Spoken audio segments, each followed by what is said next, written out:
Hey everyone, if you want to make your own podcast but you don't know where to begin, Spotify for Podcasters makes it super easy. They've got everything in one place, it's totally free, and you can make money while doing it. Here's how it works. Spotify for Podcasters lets you record and edit podcasts right from your phone or computer, so no matter what your setup is like, you can start doing it today. Then you can distribute your podcast to Spotify and pretty much everywhere else podcasts are heard. Video podcasts are also supported, and you can even conduct polls and Q&As. With Spotify for Podcasters, you can earn money in a variety of ways, including ads and podcast subscriptions. And best of all, the platform is totally free. No catch, totally free. When I wanted to start my own podcast, I did not know where to begin, and I didn't think it was even possible. And Spotify for Podcasters made it happen. They made it easy, they made it quick, and I am doing something that I love. What more can I ask for? So if you're interested in starting your own show, you can do it, and I highly recommend you give this a try. Download the Spotify for Podcasters app or go to www.spotify.com/podcasters to get started.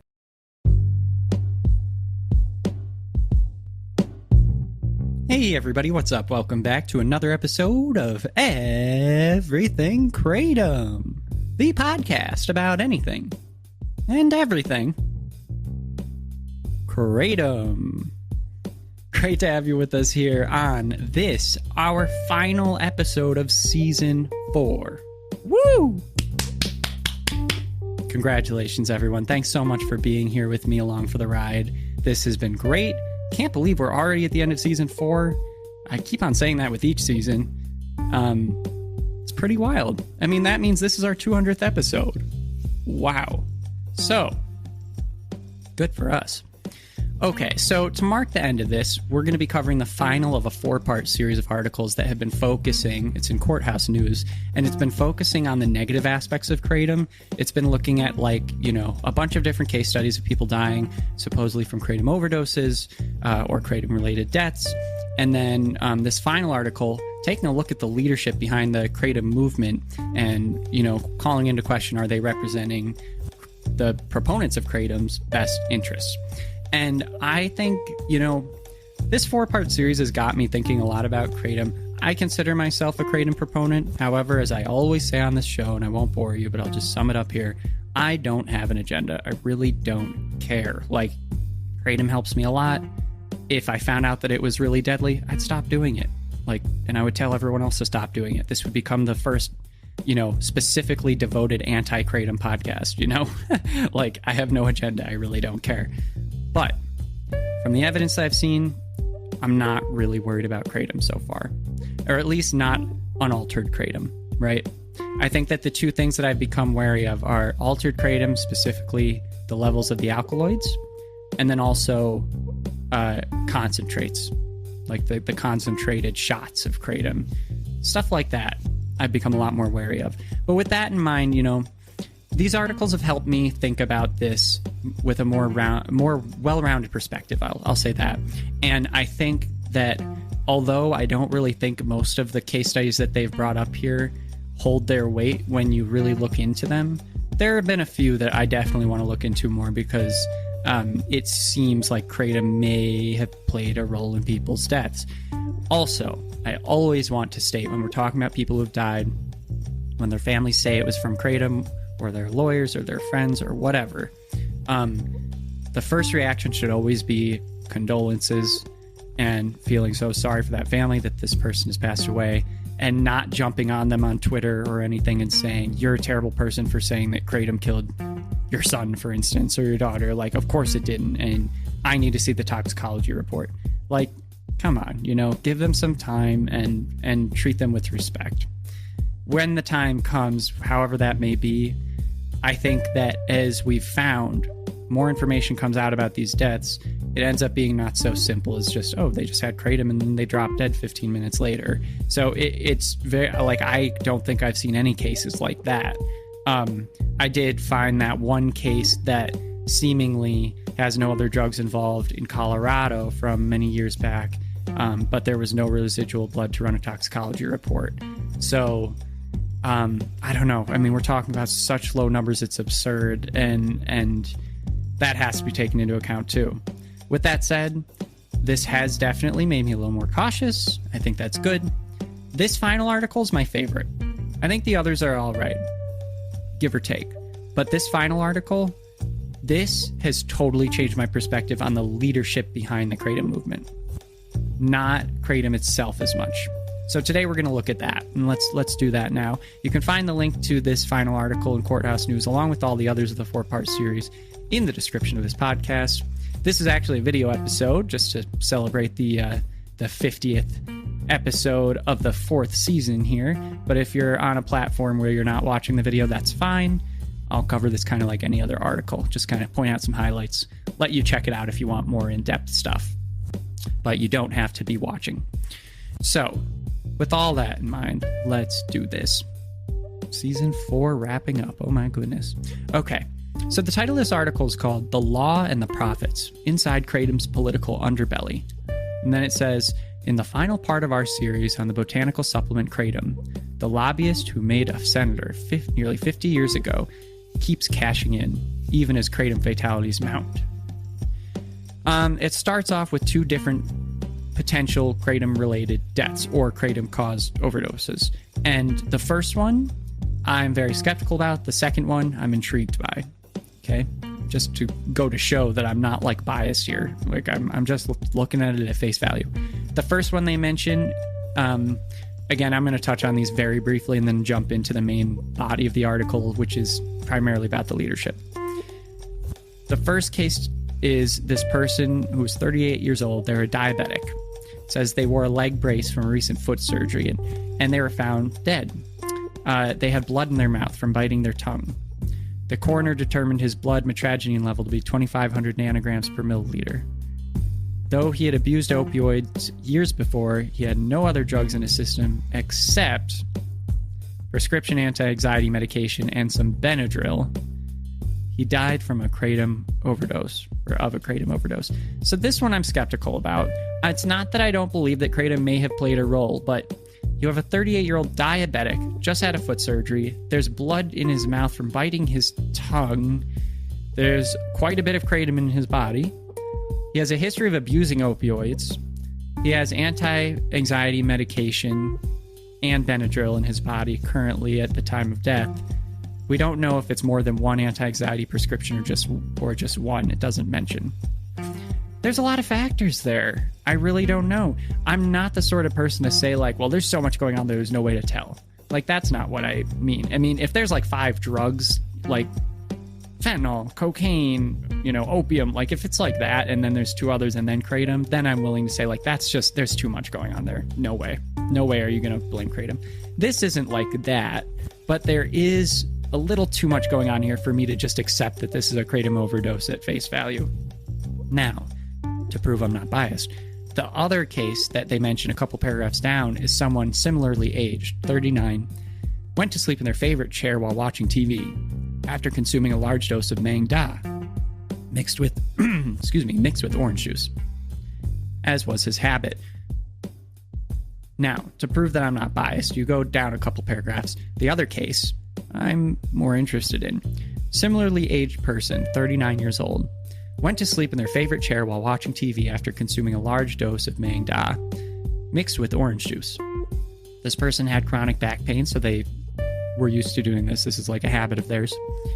And their wife came downstairs next morning. He was still in his chair, found dead. He had a lot less Kratom in his body compared to the first person, 770 nanograms per milliliter of blood.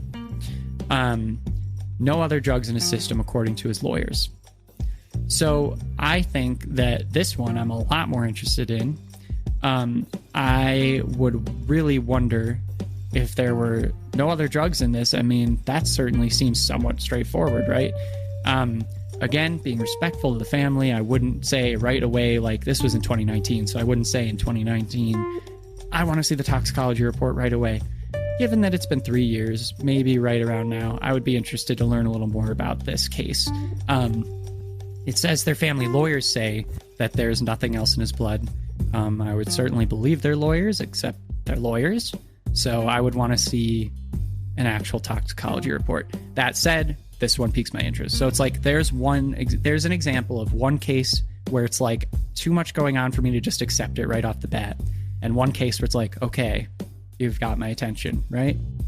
So, okay. With all that said, that's not really the main part of this article. Now you go down, there's a lot of other information kind of queuing up to the leadership aspect, a bit about FDA seizures, and then it introduces Mac Haddow, and that is where it really gets going. So I'm going to say, you should definitely read the article yourself, but I'm going to go down to the main crux here, which is about Mac Haddow and company. It says he managed Utah Senator Orrin Hatch's 1976 campaign. And Orrin Hatch was a political newcomer at that time. He was facing off against a 3-term Democratic incumbent, Frank Moss, and he won the seat to the Senate. He ended up being in the Senate for 42 years and retired in 2018. That launched his career. It also launched Mac Haddow's political career. I did not know this. Haddow served in the Utah legislature. He also worked on Reagan's 1980 presidential run. He took a high-level staff job under Health and Human Services Secretary Margaret Heckler. Then he ran into some trouble. It says that he founded this nonprofit called T. Bear Foundation while he was under that role, and it aimed to encourage hand washing in pediatric hospitals. He pushed someone aside in that role, staffed the charity with cronies. This is all quote-unquote. Wrangled $300,000 in federal funds and hit up big pharmaceutical companies for donations while selling teddy bears for a profit. He was indicted. Isn't this like juicy stuff? So he was indicted. He actually pled guilty to illegally funneling over $55,000 to him and his wife, who supposedly took more than $20,000 of it to write speeches for the Secretary Heckler. And they lied about it on ethics forums. He ended up having to go to jail. I think he got a 1-year sentence. He ended up just going for like 3 months. Then he got out. So that's the start of the juicy details. It does say, to represent him as well, in his defense, he said, I pled guilty to a 10-day delay from when my wife was paid to when the document, the ethics form he's talking about, was signed. So he's saying that the ethics form was lost or just was forgotten about temporarily. I don't know, but that's his defense. So he was there for 3 months in jail. Then he got out. 1994, he kept working with Hatch, and he got a bunch of other staffers along with him to help write and pass the Dietary Supplement Health and Education Act.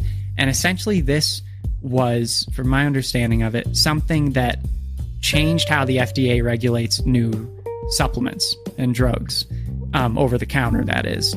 It made it so that any company that's creating a new supplement can start selling that supplement soon after creating it without really having the proof of it being safe. So essentially, he helped create this law that was enacted that said, if you create a product and you want to sell it, you have to tell the FDA that it's safe. You don't have to produce any evidence that it's safe. And then if the FDA doesn't do anything for 75 days, you can start selling it everywhere.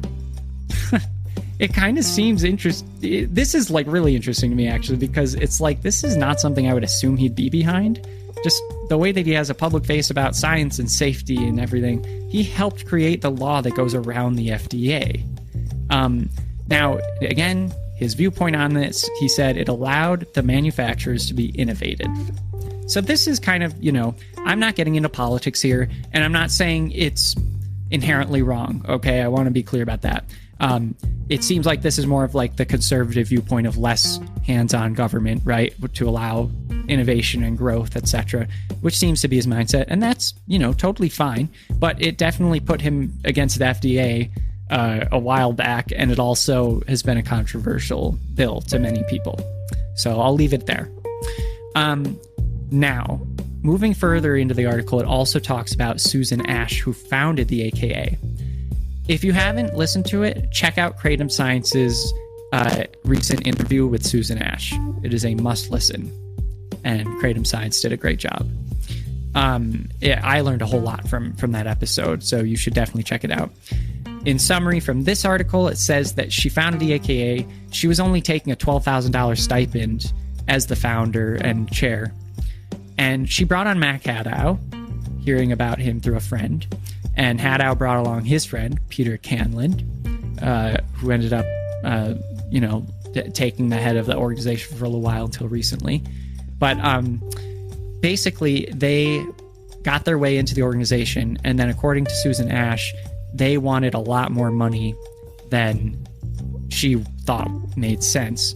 They ended up having an annual compensation that was like multiple times bigger than her $12,000 stipend, being the founder and head of the organization.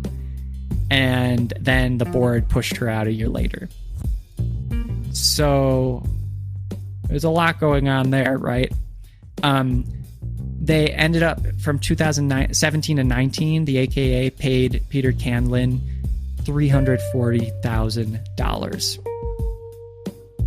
That's a lot of money, you guys. Like, for this kind of an organization, I don't know. And according to the things that he was doing, it was mainly administrative tasks. So he just left in December 2021. So much stuff going on here. Now, getting even more into it. According to the AKA's tax returns from 2017 to 2020, Mac and John Haddow, their lobby shop, got paid no less than $776,000.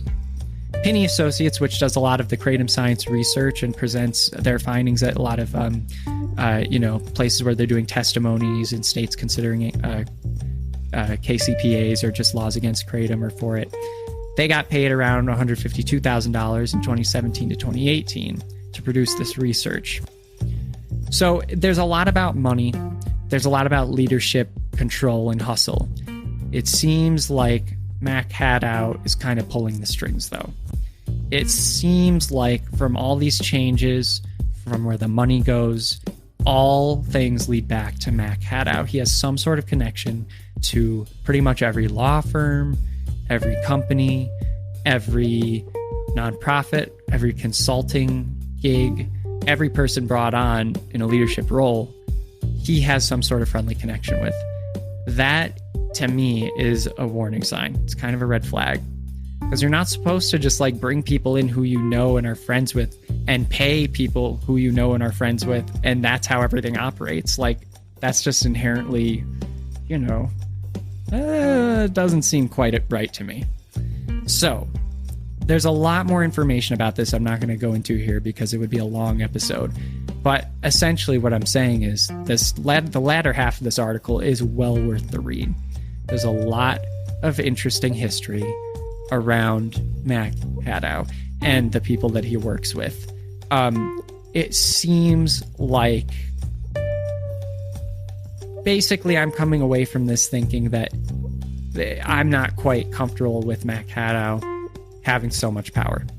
I don't know anything personally about him, like on a personal level, but if this stuff is true, this is corruption, I think. And I think that the reason why that's important to me is because I care about the Kratom movement. Like, being a proponent of Kratom, I want what's best for the Kratom community.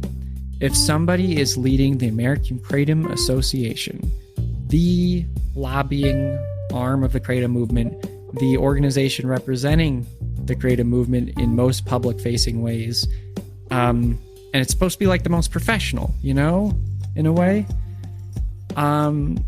it worries me that somebody would have so much controversy, not just in their past, but in their present.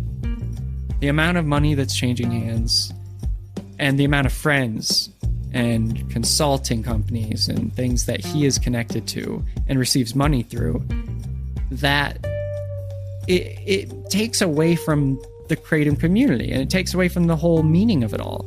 For me, I don't want someone considering a Kratom Consumer Protection Act or considering Kratom legislation to look at the organization, the AKA, and think that that's the Kratom movement.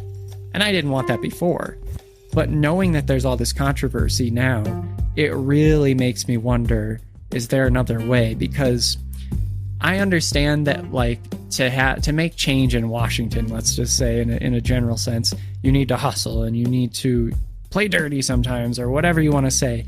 I'd like to believe that's not true, but I think more and more every day that kind of is how things get done. But this is a whole nother level of dirty. If I mean, somebody's just making hundreds of thousands of dollars a year, and they're finding different ways of making more and more money and getting their friends rich. I don't know.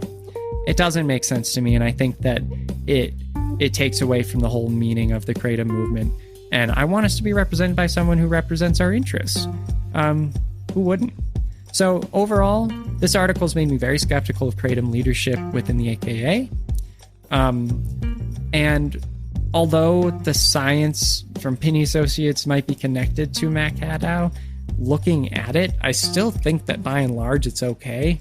I think that there are some biased studies through their research, but I have also found that their findings are fairly consistent with a lot of other findings from different places that are not connected, even from different countries.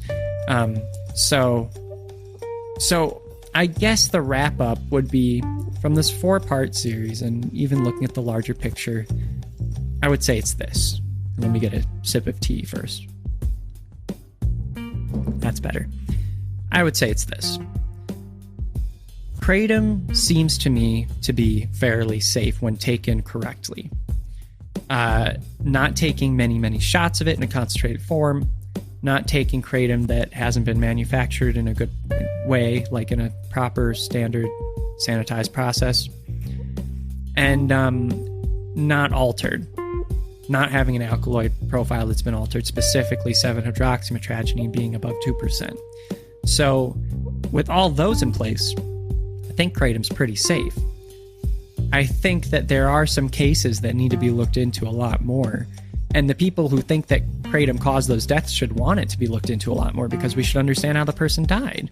Because it seems to me that I don't see in any of these places, respiratory depression from Kratom being the cause of death. It's like it just mentions that Kratom was in their system and they died.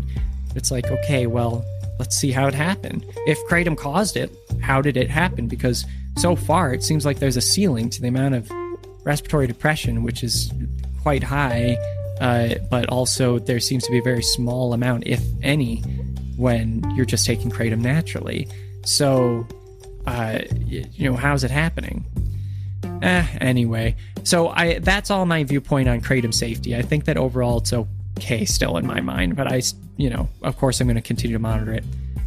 The leadership aspect, this has energized me. And I really appreciate this journalist who did this 4-part series, because it's opened up my mind a lot. I do not like the fact that there is, in my mind, a bit of corruption going on. And I would like to see that changed, and I'm going to be a bit more vocal about it. I think our interests should be a lot better represented. But I don't know how that might change or what that might look like. Anyway, it's on the radar. Whew. So with all that in mind, that is season 4. I can't believe it. Wow. Good job, everyone. Again, thank you so much for listening. I'm so happy that we've been doing this for so long. So happy we're keeping it up. I started this in August 2021, so we're already in June 2022. We're 2 months away from a whole year of having an episode of Everything Kratom every single weekday.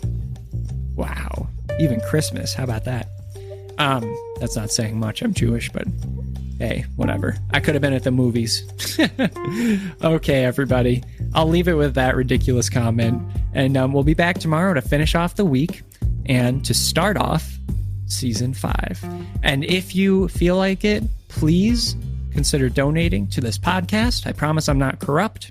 100% of your donation basically goes towards paying off my microphone, and honestly, it would just be greatly appreciated, because it does take quite a bit of time to do this. I've done an episode every single weekday, and it seemed when I was starting to be easy, because I'd be like, oh, I'll just record something really quick in the morning. But then it's like, well, sometimes I don't want it to be quick. Sometimes I just kind of get carried away with my thoughts, and then sometimes I have to travel for work, and wow, am I going to do this at a hotel in Chicago at 6 a.m. before I have to go to a meeting at 7? So, it's taken up my time, but it's nothing there's nothing I would change. And even if I get no donations, I'm going to keep doing this. So no worries on that front. No pressure, but I would certainly appreciate it. So if you do want to donate, there is a link to my PayPal in the description of every podcast. It should be the first link in there after any sources that I referenced in any given episode. And any donation would be greatly appreciated. But no worries if not. You listening is all that I need. So thanks so much. And we will be back tomorrow. All right, everybody, take care. Bye-bye.